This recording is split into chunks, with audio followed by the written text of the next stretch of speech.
reunirnos. Inclina nuestro corazón, Señor, a entenderte a ti, a que se hable solamente tu palabra y que solamente es tu palabra sea lo que entendamos. En el nombre de Dios Jesús. Amén. Ok. Hoy vamos a concluir, yo espero,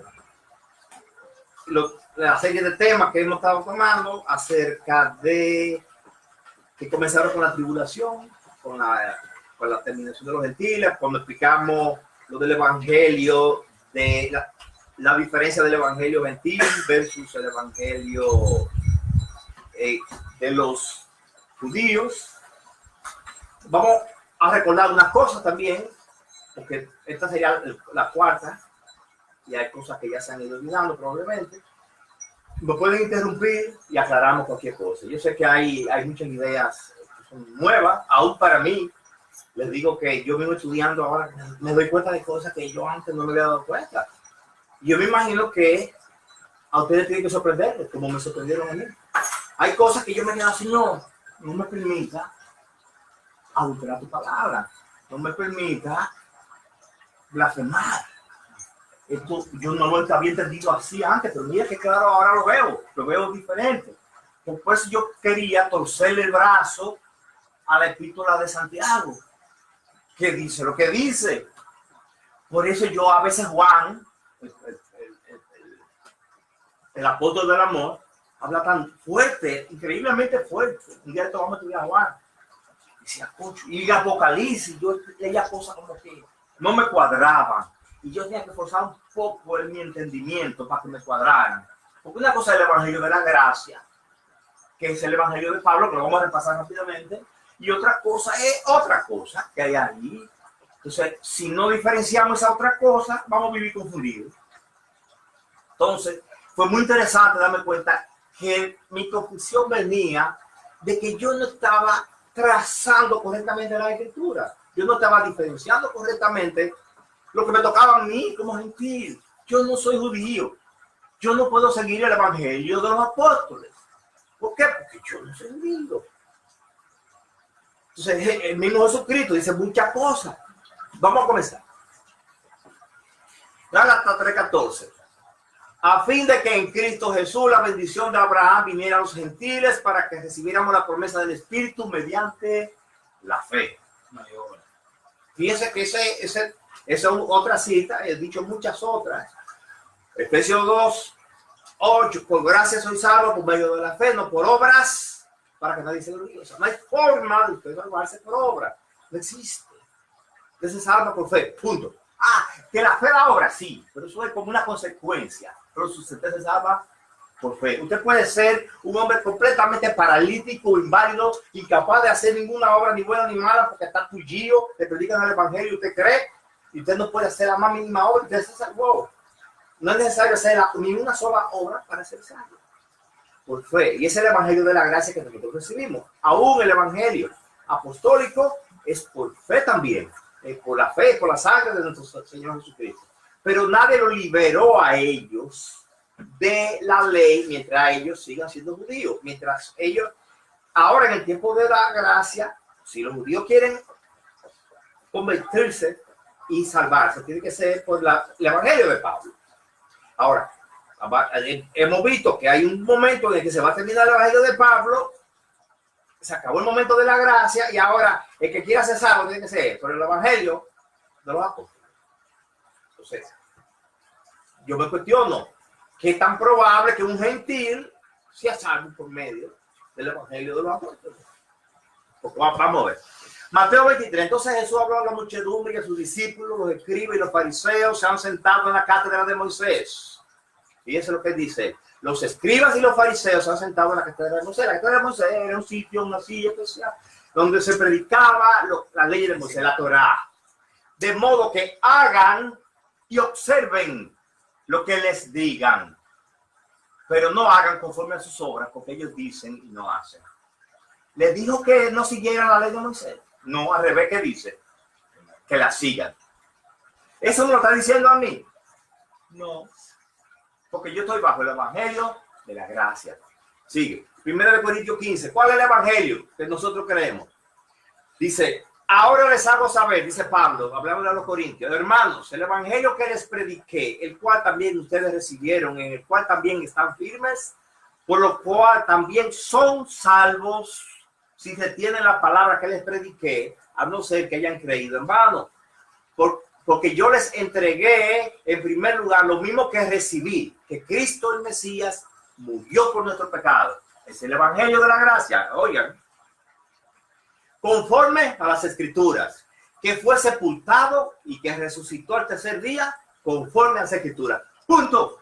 Es el evangelio que lo salvó, dice ahí, por el cual también son salvos. Yo sé que es una repetición, pero es que si no lo repito caemos en confusión. No creo que estamos predicando nada diferente a lo que está en la palabra. Romanos 16:25. Y aquel que es poderoso para afirmarlos conforme a mi evangelio. Oigan la arrogancia, entre comillas, de Pablo. Oigan lo que está diciendo él. Aquel que es poderoso para afirmarlo conforme a mi evangelio y a la predicación de Jesucristo, según la revelación del misterio. ¿Qué ocurre? Es una revelación de algo que no se conocía antes. Hasta ese momento. Que ha sido mantenido en secreto durante siglos. Era un misterio hasta ese momento. Pero que ahora ha sido manifestado y por las escrituras de los profetas, conforme el mandamiento del Dios eterno, se ha dado a conocer a todas las naciones, a los gentiles, para guiarlas a la obediencia de la fe, no de la ley, de la fe. Al único y sabio Dios, por medio de Jesucristo, sea la gloria por siempre. Amén. Vamos a seguir. Perdonen la redundancia y que siga acentuando, pero es necesario hacerlo. Ok, dice aquí.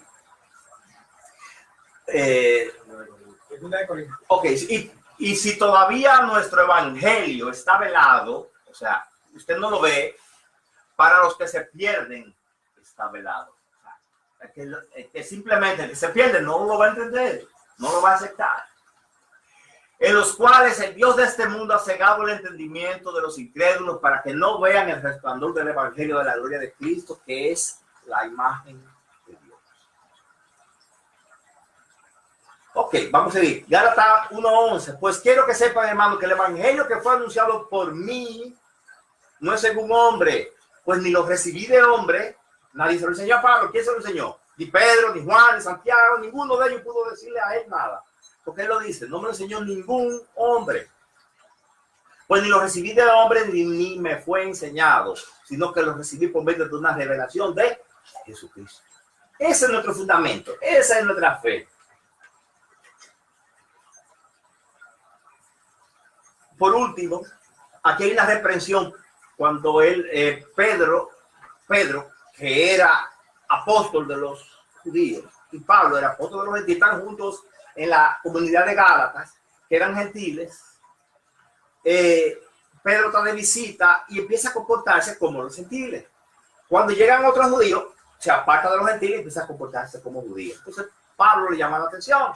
Dice, pero cuando vi que no andaba con rectitud en cuanto a la verdad del evangelio, dije a Pedro, delante de todos, si tú siendo judío vives como los gentiles y no como los judíos, ¿por qué obligas a los gentiles a vivir como los judíos? Lo que quiero resaltar aquí es que había dos formas de vida, gentiles y judíos. Eso es lo único que quiero resaltar. Ok, vamos a continuar el tema entonces. Quedó claro para el evangelio de los gentiles, que nosotros somos gentiles y somos salvos por fe, nada más, no por obra. Ok, déjenme alcanzar aquí. Ok, ahora vamos a hablar del rapto, que ese es el tema de hoy. Primero quería establecer el fundamento. Ahora vamos a una cita de rapto. Primera Tesalonicenses 4:15. Por lo cual le decimos esto, por las palabras del Señor, que nosotros, los que estemos vivos y que permanezcamos hasta la venida del Señor, no precederemos a los que durmieron, pues el mismo Señor descenderá del cielo con voz de mando, con voz de arcángel y con trompeta de Dios, y los muertos en Cristo se levantarán primero. Entonces nosotros, los que estemos vivos y los que permanezcamos, seremos arrebatados juntamente con ellos en las nubes al encuentro del Señor en el aire, y así estaremos con él, Señor, siempre. ¿Qué quiero hacer notar aquí? Primero, la palabra arrebatar. Arrebatar dice, es arpazo en griego. Se dice del acto del Espíritu del Señor con respecto a Felipe. O sea, que en el caso de Felipe, en Hechos de los Apóstoles, dice, fue arrebatado. O sea, desapareció Felipe de repente. También es un acto que comunica que se ejerce fuerza de manera súbita. ¿Ok? Entonces, en 1 Corintios 15, 20 dice, esto digo, hermanos, que la carne y la sangre no pueden heredar el reino de Dios, ni lo que se corrompe hereda lo incorruptible. Así que les digo un misterio. Aquí de nuevo está diciendo un misterio, algo que no se sabía, que él está revelando. No todos dormiremos, pero todos seremos transformados.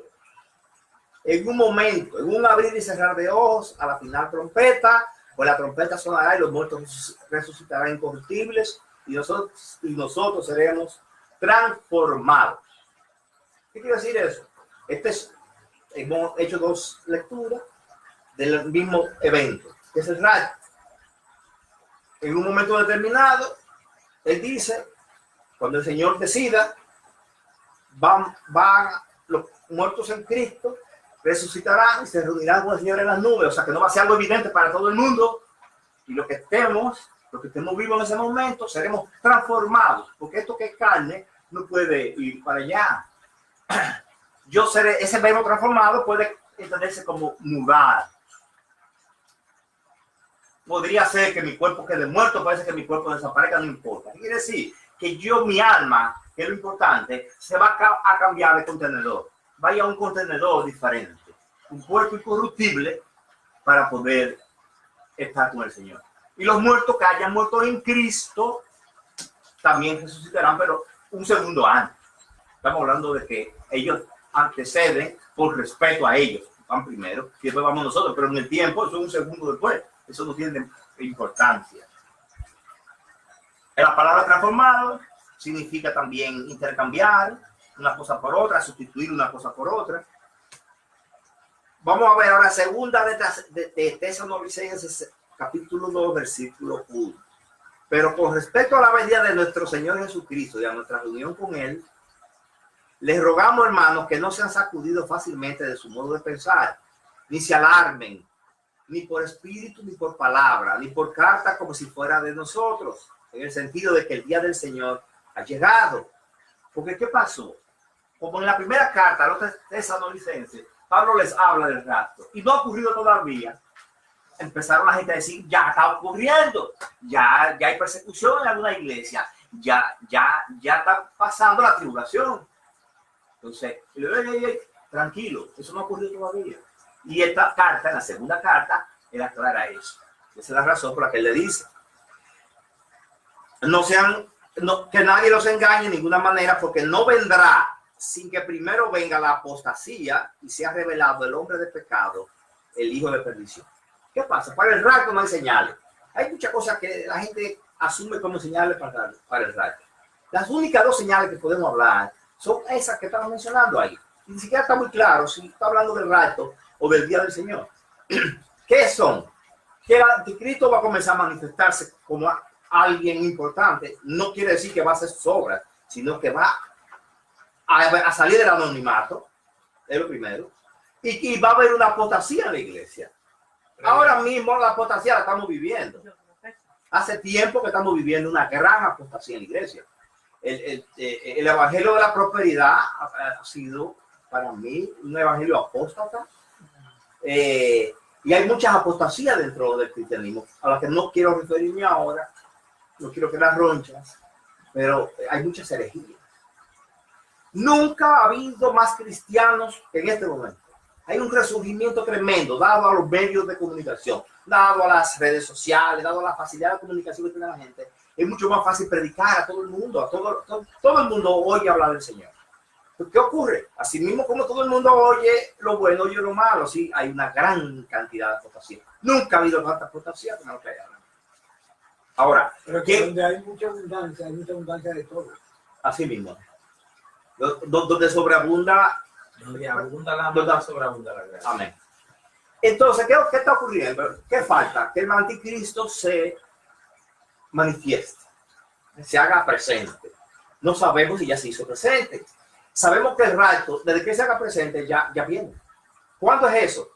Vamos a suponer que el anticristo sea Trump, Donald Trump. Por ejemplo, ya no me está siendo manifestado. Quizás no como el líder que va a terminar siendo si fuera el anticristo. Otros dicen que el yerno de Donald Trump va a ser el anticristo. Bueno, yo no sé. Esos son problemas de él. Yo lo que sí sé que yo no voy a estar aquí. Que de que él empiece a manifestarse, mi cuerpo corruptible va a ser transformado en un cuerpo corruptible y yo voy a encontrarme con mi Señor. Eso es lo que yo sé. Entonces, hay muchas cosas que pasan a las que yo no quiero meterme. Voy a meterme para estimularlos brevemente, ¿verdad? Me voy a meter para estimularlos a no querer pasar la tribulación aquí. Pero yo voy a evitar entrar al Apocalipsis. ¿Por qué? Porque el Apocalipsis está lleno de figuras literarias. Y para usted entender el Apocalipsis, escrito por un judío a judíos, donde hay muchas representaciones judías, donde el 12 significa Israel, y está el 12 8,000 veces, y el 7 significa lo completo de Dios, y está el 7 8,000 más. Estamos hablando de que usted tiene que tener conocimiento de la Torá, tener conocimiento de las costumbres judías para entender muchos detalles del Apocalipsis que usted va a perder. Entonces, como está lleno de figuras... Y conocer a Daniela... Daniel es más fácil de conocer que el Apocalipsis. El Apocalipsis tiene mucha más información. Pero están muy comprometidos uno con el otro.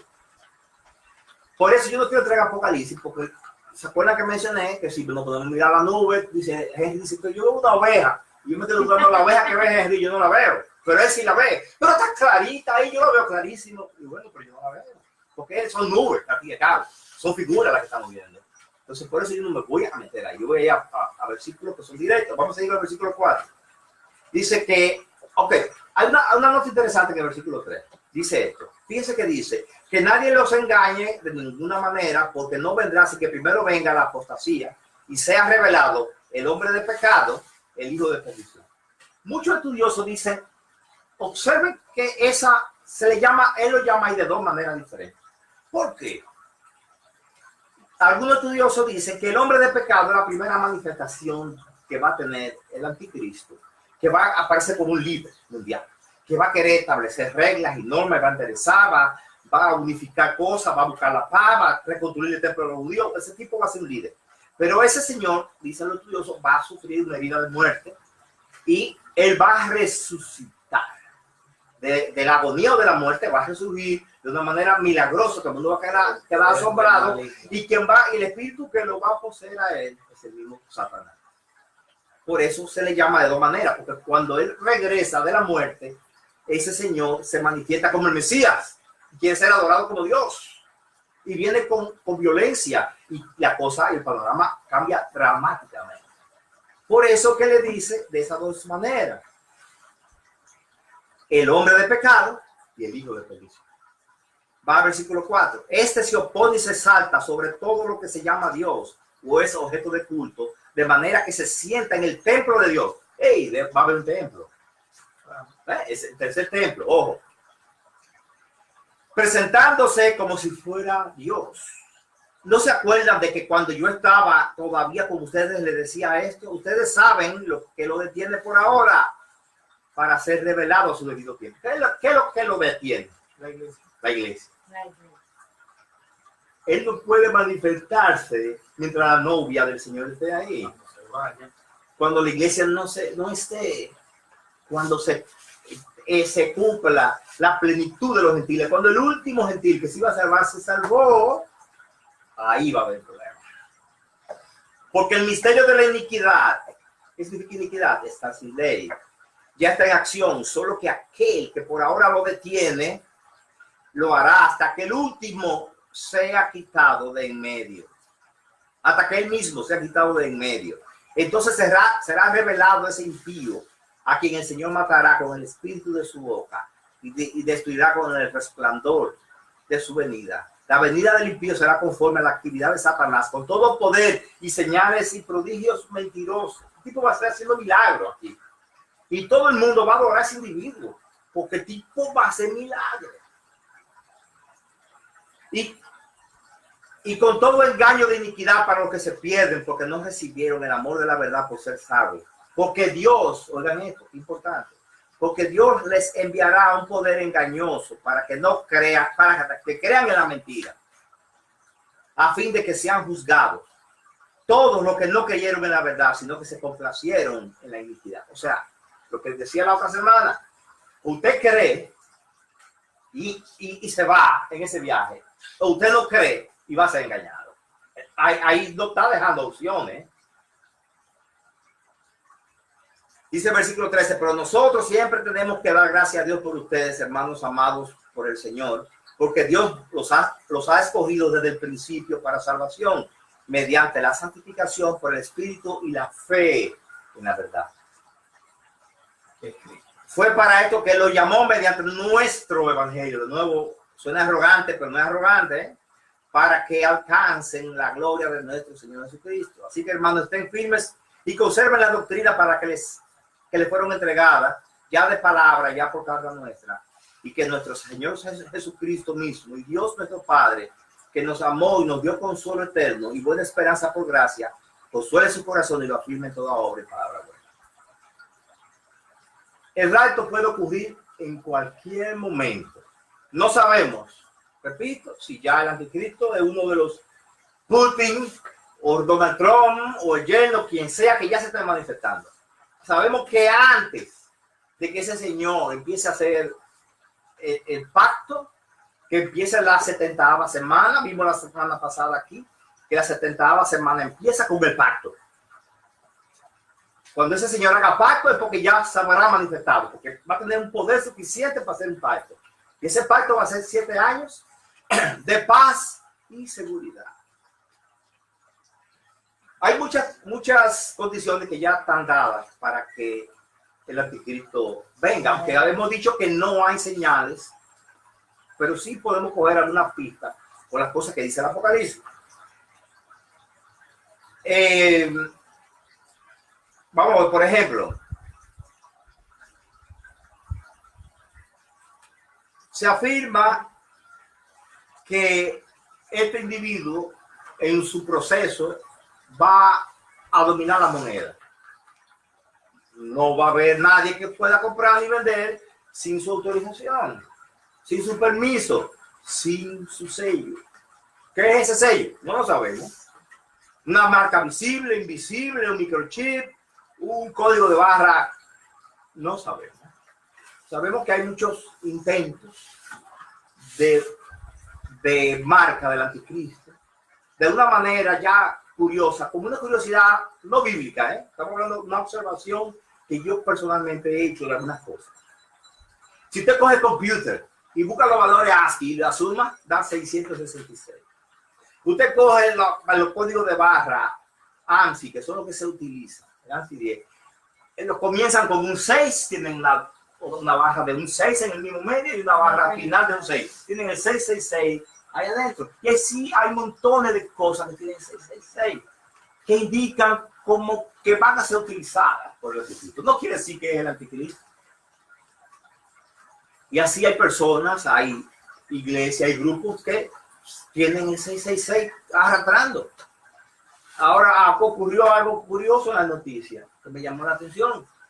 Un líder de esto acaba de comprarle a Rockefeller el edificio 666 de la Quinta Avenida y lo compró a 3 veces su valor. Wow, eso me llamó la atención. ¿Qué interés tenía ese señor tan grande de comprar el edificio número 666 en la Quinta Avenida? Ese es el yerno de Trump. Ese es el yerno de Trump, según leí la noticia. A mí no me consta porque no vi la transacción, pero eso está en las redes sociales.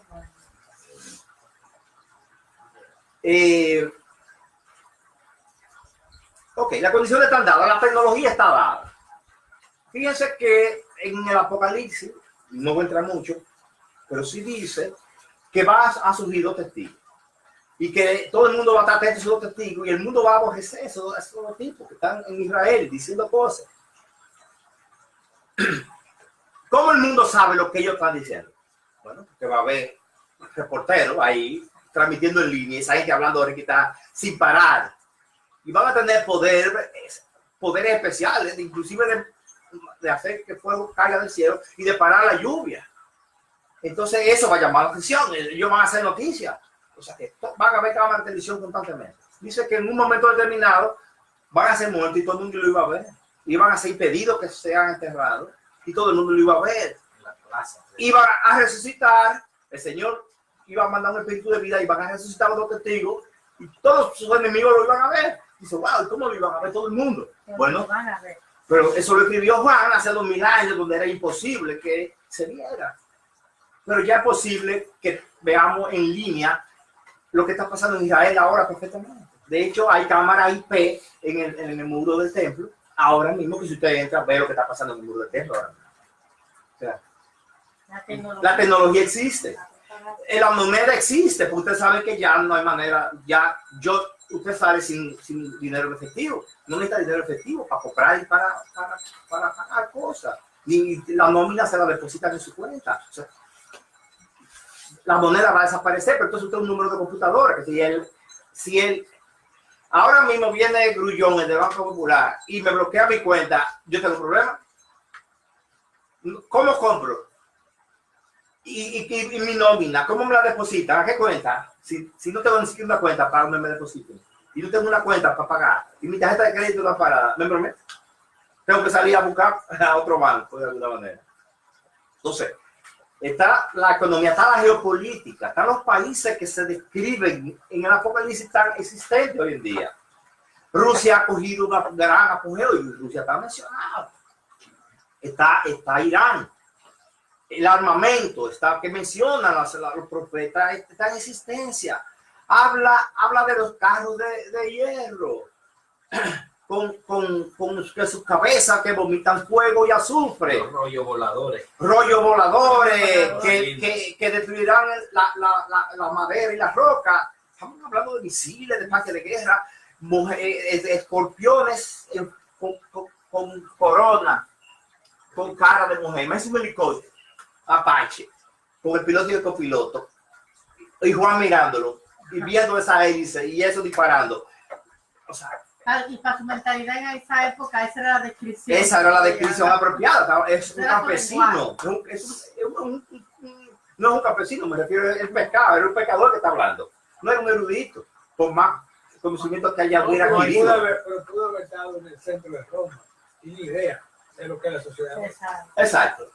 Entonces, ¿qué está pasando? Que está dado, los armamentos está dado. Fíjense que creo que ese que describe los efectos de una bomba atómica. Sí. Que dice, cuando el Señor se manifieste, dice, se le secarán los ojos en su cuenca antes de caer muerto. Y la lengua se secará en su boca antes de caer muerto. Wow. ¿Qué va a ser un efecto tan terrible, tan rápido, que te va a secar los ojos antes de tú caer muerto al suelo? Y describe la bomba atómica. Y usted dice, wow, pero todo está dado para que se manifieste todo lo que habló Juan, que era una locura en ese momento. Un ejército de 200 millones. China nada más puede traer un ejército de 200 millones. Sin contar que la India también lo tiene, y sin contar quién sabe cuál alianza pudiera haber con un ejército mucho más grande que eso. O sea que en aquel tiempo el mundo no tenía ni cerca de 200 millones de personas. Y Juan hablaba de que iba a un ejército de 200 millones. Pero ahora ya sí lo hay. No, y habla de que todas las naciones marcharán contra Jerusalén. Y hoy hay Naciones Unidas. O hay Naciones Unidas. O sea que lo que quiero decirle, señores, las condiciones están dadas. Todas. Las crisis existen. Israel dejó de existir en el año 70 y lo que parecía imposible en el año 48 regresó a su misma tierra, con su misma religión, con su mismo idioma. Regresó una nación. Y la misma gente. La misma gente, el mismo pueblo, lo cual es un fenómeno, el fenómeno sociológico más grande en toda la historia de la humanidad. ¿Cómo pudo pasar eso? No sé, que fuera dirigido por Dios que ocurriera así. Estaba profetizado que iba a pasar así.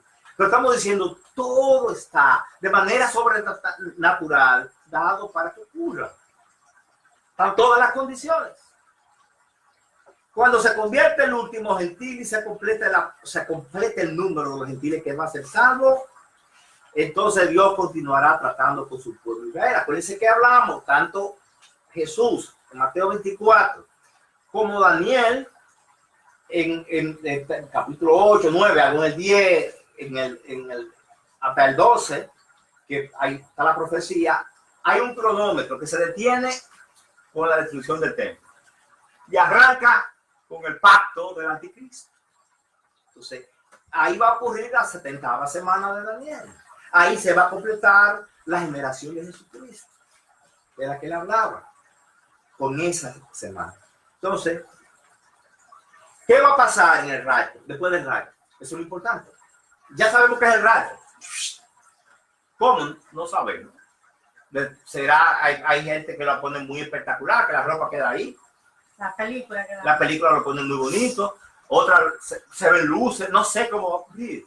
Lo que sí sé es que los cristianos se van. Y los que se quedan van a pasarla muy mal. Ahora vamos a ver qué va a pasar después que venga, que se vayan los cristianos. Lo primero que debemos aclarar es Jeremías 37. Porque grande es aquel día. Fíjense, desde Jeremías habla de la tribulación de Israel. Hay muchos sitios donde lo habla, no solamente Daniel. No fui a Daniel, porque eso lo vimos la semana pasada. Dice trae uno nuevo, Jeremías 37. Ay, porque grande es aquel día, no hay otro semejante a él. Es tiempo de angustia para Jacob. ¿A quién está orientada la gran tribulación? A Jacob, no a la iglesia. La iglesia ya cumplió su cometido. ¿Cuál era el cometido de la iglesia? Llenar el salón del banquete que el Señor tenía y que los invitados despreciaron. Pero ya el Señor, ¿qué hizo? Va a vaciar su salón porque va a llenarlo ahora de su pueblo. Ahora viene su pueblo al banquete, aunque lo va a entrar a base de lágrimas y sangre. Dice que aquel día ya no es como el arca, ya no es físico. no, el problema es que ahora va a tener un alto precio la salvación. Fíjense qué fácil la salvación por gracia. Es el arca de la primera salvación. El arca de la primera salvación. Una figura de la salvación. tipo. Bueno, porque yo podría antes del arca hablar de no, que fue raptado. Pero el tema de la salvación fue del rapto. Sí, o sea, porque él andaba de acuerdo a Dios y Dios no dejó que él conociera la muerte y se lo llevó vivo. Ok, en aquel día declara el Señor de los ejércitos: quebraré el yugo de su cuello y romperé sus coyuntas. Y extranjeros no lo esclavizarán más, sino que servirán al Señor su Dios y a David su rey, al Cristo, el hijo de David, a quien usa como figura, porque David ya está muerto, y a David su rey, a quien yo levantaré para ellos. Y así tú no temas, Jacob, siervo mío, declara el Señor, ni te atemorices, Israel, porque te salvaré del lugar remoto y a tu descendencia de la tierra de su cautiverio. Y volverá Jacob y estará tranquilo y seguro, y nadie lo atemorizará. Claro, después, en el milenio.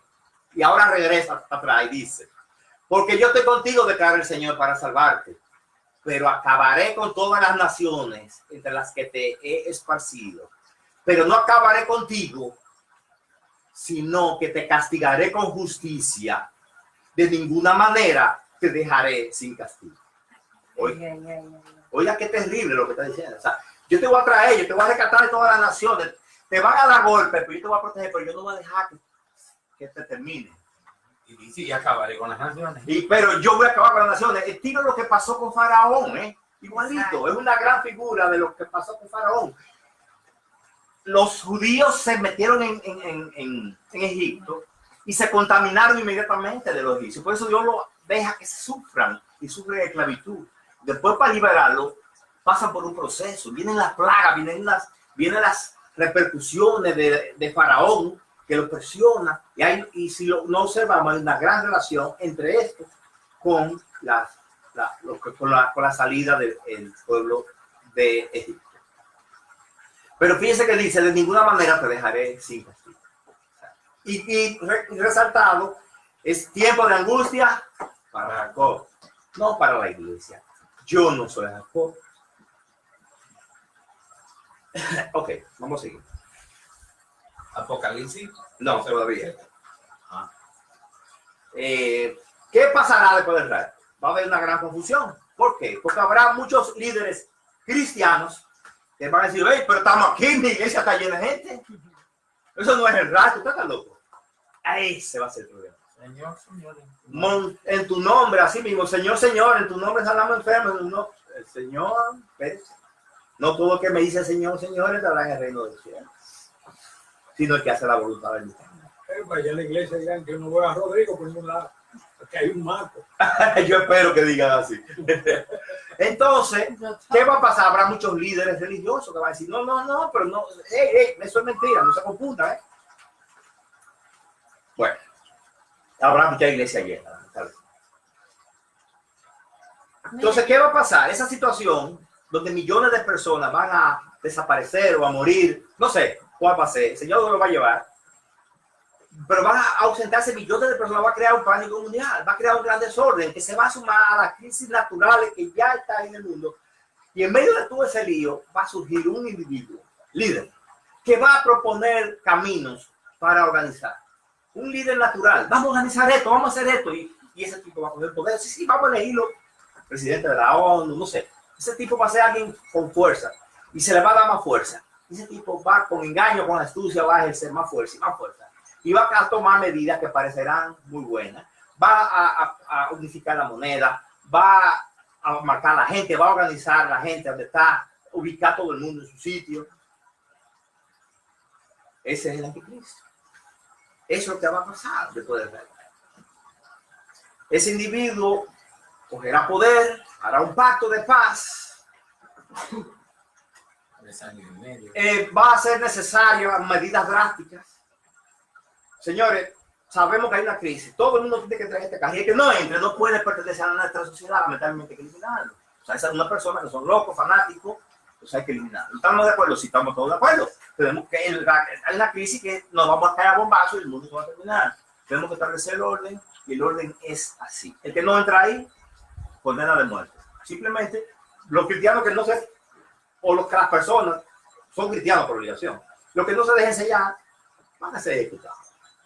Y millones de personas, puede ser que el mundo tiene ¿cuántos miles de millones en el mundo? 7.000 millones. 7.000 millones de personas. ¿Cuántos son cristianos? Un X% se va a convertir. Ahí va, puede ser que va a haber 144.000 locos,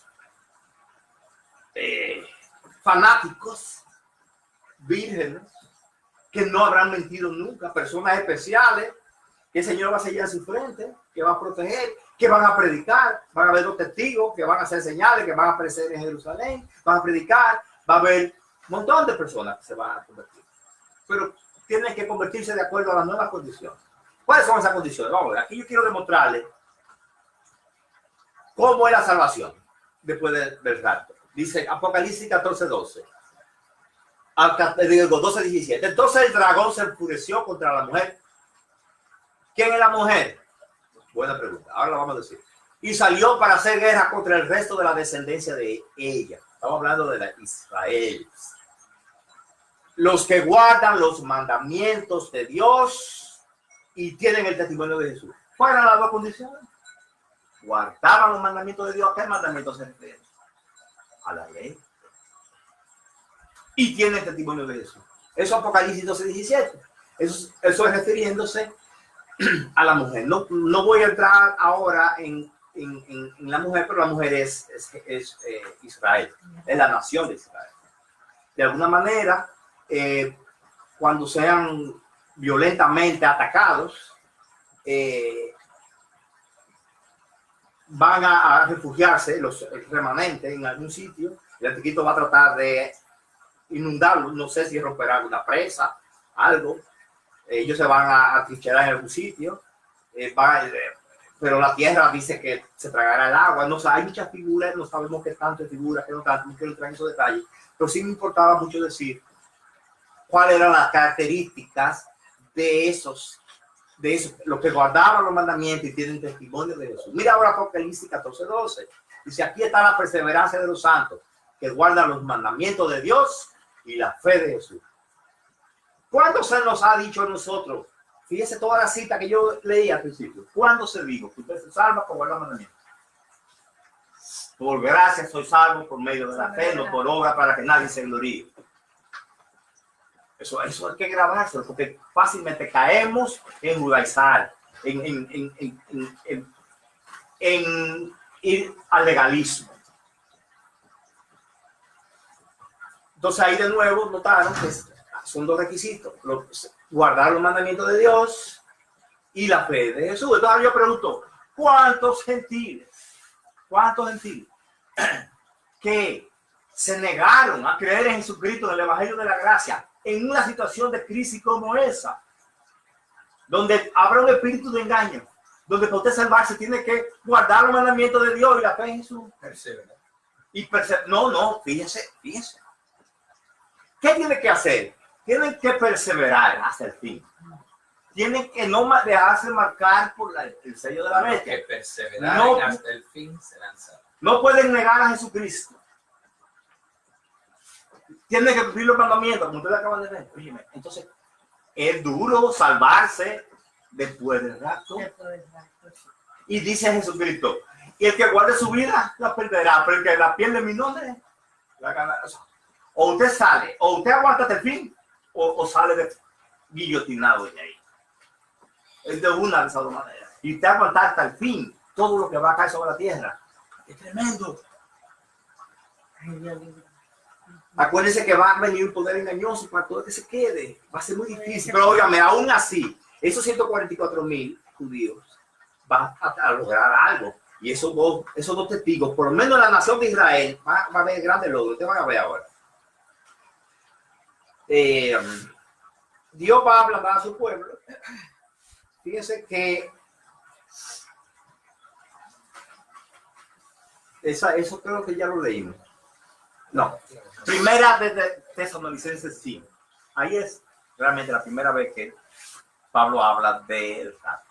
Ahora bien, hermano, con respecto a los tiempos y las épocas, no tienen necesidad que les escriba nada, pues ustedes mismos saben perfectamente que el día del Señor, hay un error de traducción, el día del Señor vendrá así como un ladrón en la noche, que cuando estén diciendo paz y seguridad, palabras clave. Ustedes saben que están anunciando que usted sabe que mañana hay elecciones en Israel.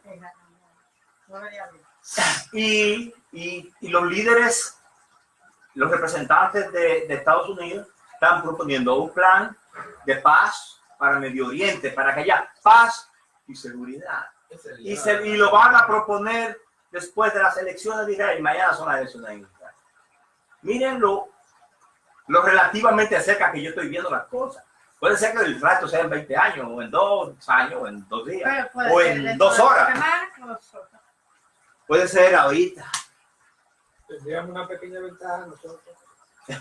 Sí. Enorme. Ok. Fíjense, dice, pues ustedes mismos saben perfectamente que el día del Señor vendrá así como la nueva noche, que cuando esté diciendo paz y seguridad, entonces la destrucción vendrá sobre ellos repentinamente, como dolores de parto a una mujer que está encinta, y no escaparán. Pero ustedes, hermanos, no están en tinieblas para que el diablo sorprenda como ladrón.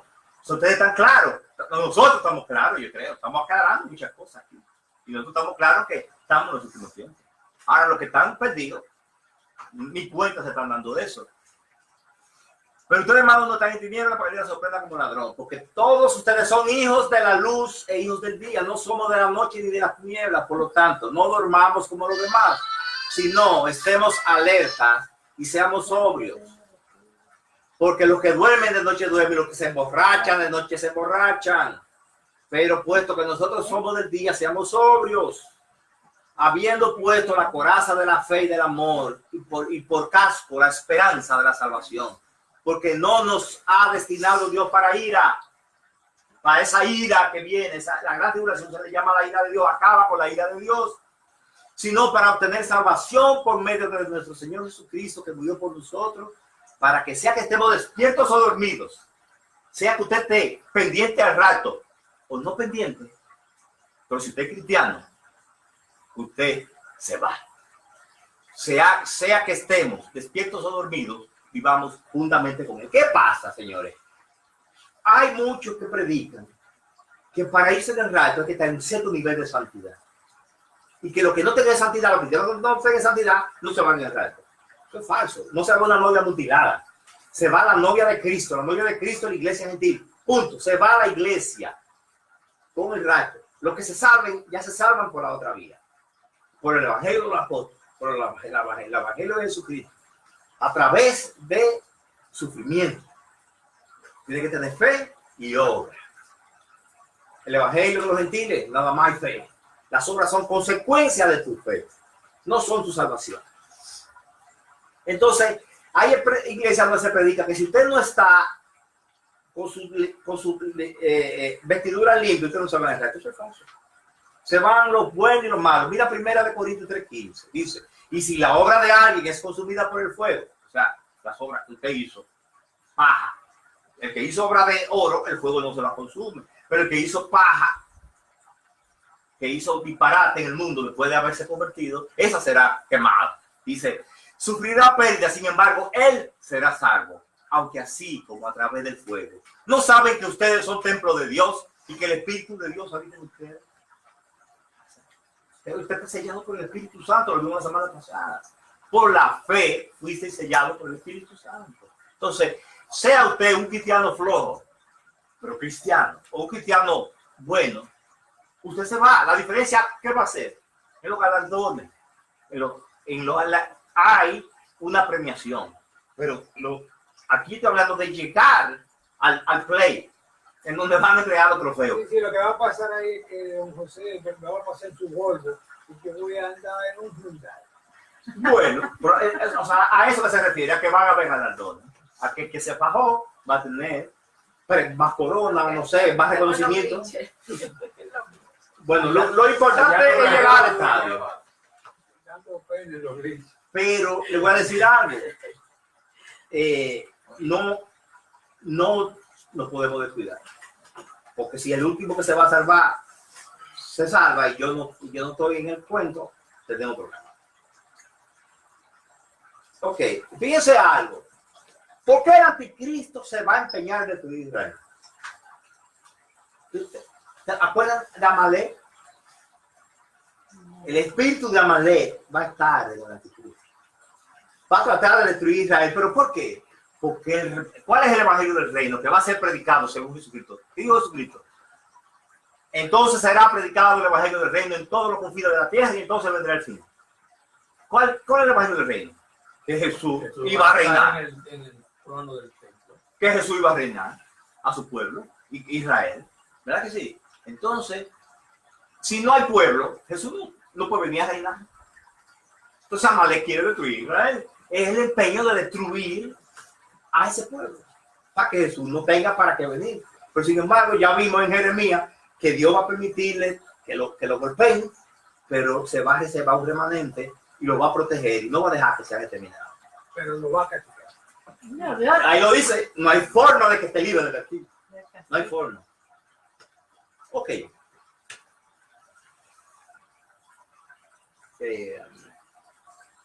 No, ¿hay una cita? No. Ok. Entonces vamos a concluir. La conversión, lo que es necesario para usted estar anotado en la lista de lo que se van, es reconocer que Jesús es el Hijo de Dios y que murió por tu pecado y que resucitó. Ese es el evangelio de Pablo. Y que lleves en tu corazón. Bueno, eso está en Romanos 10. Pero esa es la 9, que piensa con tu boca que Jesús es Señor y que en tu corazón que Dios luego a todos los muertos, será salvo. Ahí no dice de obra, en ningún sitio. Pero, no tan fácil como, no, yo confío al Señor como mi Salvador y déjame seguir mi vida, porque si no hay un verdadero cambio, no va a ocurrir lo que debe ocurrir automáticamente en ti. ¿Qué debe ocurrir en ti? Primero va a haber un cambio ante la manera en que tú sientes el pecado. ¿A qué me refiero? A que si antes yo hacía algo que es pecado y no me importaba y lo hacía y me sentía bien, ahora si yo lo hago me puedo sentir mal. O fíjense, yo te he dicho que no lo voy a hacer. Si yo lo hago, me voy a sentir mal. ¿Por qué? Porque el Espíritu Santo me debe redarguir de pecado. Me debe cuidar. Hey, yo voy a adquirir una conciencia nueva. Algo me va a hacer sentir que no debo hacer eso. Primer síntoma de que usted se ha convertido. Segundo síntoma, va a haber un cambio de tu comportamiento por la transformación de tu manera de pensar. Porque ahora tú entiendes el pecado, tú sabes que algo está malo, tú mismo te lo vas diciendo y tú quieres agradar a Dios. Si tú crees en Dios, tú quieres agradar a Dios, tú no quieres enojar a Dios, tú quieres entristecer a Dios. Si en verdad tú crees en Dios, ahora tú no crees en Dios, no te importa, no tienes temor de Dios, es otra historia. Pero piensa que esta cita es romano, que debemos transformarnos a través de la transformación de nuestra mente. Y así mismo ocurre. El Espíritu Santo nos va educando. ¿Cómo? Porque usted va sintiendo que no debe hacer eso, que sí debe hacer eso. Entonces, el Espíritu lo va guiando. Si tú te crees cristiano y no entiendes de lo que estoy hablando, entonces no te has subvertido. Si te crees cristiano y haces cosas que otros creyentes entienden como pecado y tú no lo ves como pecado y lo sigues haciendo, cuidado, revísate. Podrías haber encallecido tu conciencia o simplemente aún no tienes conciencia.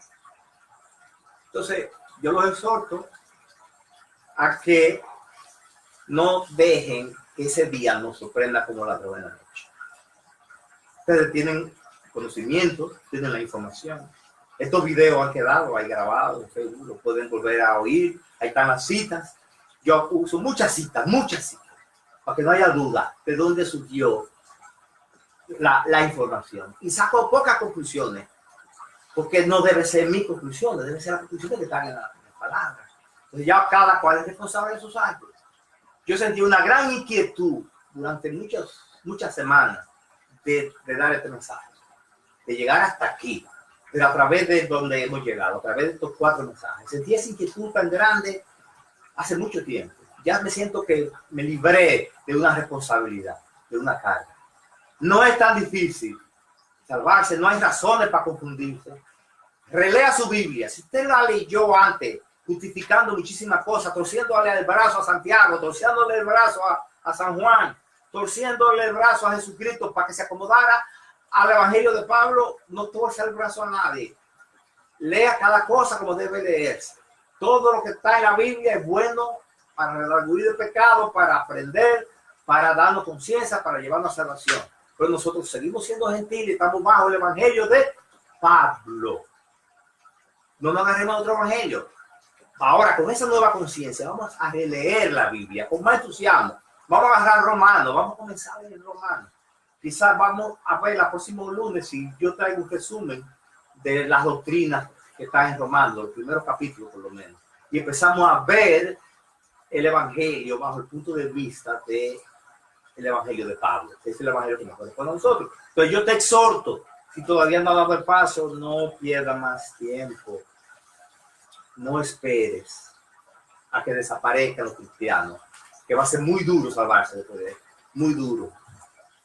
Señores, van a pasar cosas tremendas. No he querido entrar en los detalles de las cosas que van a pasar en el mundo. Grandes terremotos, epidemias, van a caer meteoritos que van a matar a la tercera parte de los peces, van a haber grandes incendios. La tercera parte de la vegetación se va a quemar. Imagínense toda esa humo y ceniza en la atmósfera. Va a cubrir parte del sol, las estrellas. Van a caer meteoritos que van a contaminar las aguas. Una gran cantidad de la población va a morir. Pero usted sabe qué va a pasar en medio de todos esos desastres. Los que tienen los impíos, dice Daniel, ninguno entenderá.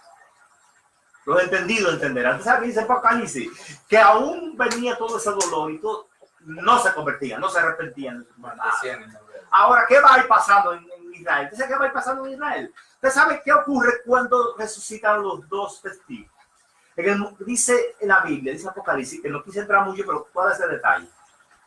Dice que cuando tenían 3 días y medio de muertos, y la cámara de televisión está apuntando los cadáveres. Satélite. Vía satélite, de repente se oye una voz del cielo que dice, levántense, vengan, y se van a parar vivos esas 2 gente, delante de todo el mundo, y sus enemigos lo van a ver. Y dice, y van a subir ante la vista de todo el mundo. Dice que habrá un terremoto en la ciudad, Jerusalén, y 1/10 de la ciudad se va a derrumbar, y van a morir 7,000 hombres. Wow. Pero oigan qué dice la Biblia, pero el resto de la ciudad dará gloria a Dios. Qué grande. Fíjense qué importancia tiene ese verso. Va a haber un terremoto, van a morir 7,000 personas. pero el desastre va a darle duro a los habitantes de Jerusalén. Y dice, y el resto de la ciudad dará gloria a Dios. Va a ser una conversión masiva después de un dolor de 7,000 muertos. El 10% de la ciudad destruida. O sea, así va a ser convertido, así va a ser la conversión de Israel. Va a ir quedando lo que el Señor quiere que quede. Por eso él dice, no te libra del castigo. No, nadie lo libera. Imagínense la mortandad que va a haber. Entonces, los gentiles que queden, fíjense, los gentiles lo que van a sufrir son los retazos. O usted se vuelve judío en su conversión, pues tiene que cumplir el mandamiento. La ley. Y el que cumplir la ley y buscar de Jesucristo. O usted va a aguantar los sellos, la trompeta, las copas de la ira. O sea, es terrible lo que van a vivir. Entonces, aquí termina mi mensaje. Yo espero que el Señor ponga en sus corazones y le dé discernimiento, le dé revelación. Amén. Amén. Gracias, Señor, por permitirnos este momento. Gracias por lo que tú nos has hablado al corazón. No permita, Señor, que ninguna palabra de hombre penetre en el corazón de ninguno de los que oigan este mensaje, Señor. Que solamente sea tu palabra. En el nombre de tu Hijo Jesús. Amén.